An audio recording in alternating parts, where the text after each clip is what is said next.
this season, this financial year we have handled around 8.35 million passengers.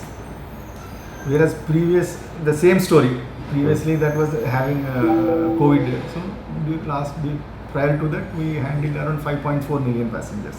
And this 8.359 is almost we have reached 99.9% of to the previous highest footfall in the pre-COVID era.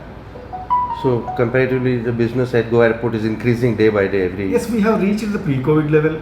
That is an incremental things. Now we expect this year there will be more traffic. We expect more charters will come because now there are no restrictions, and now it is tourist. Previous season, that is we handled only 39 charters. That's okay. And total passengers were around 14,000 and odd. International passengers.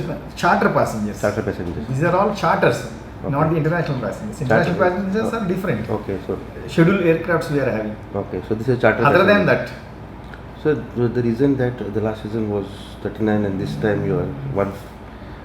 reason maybe that is the time the relief from COVID was there, and the passengers were having still some apprehensions about the COVID. So that was the time it was open for international tourism. So that was the starting point. So that is the reason people were not there that time. But this year we had a good amount of charters and good amount of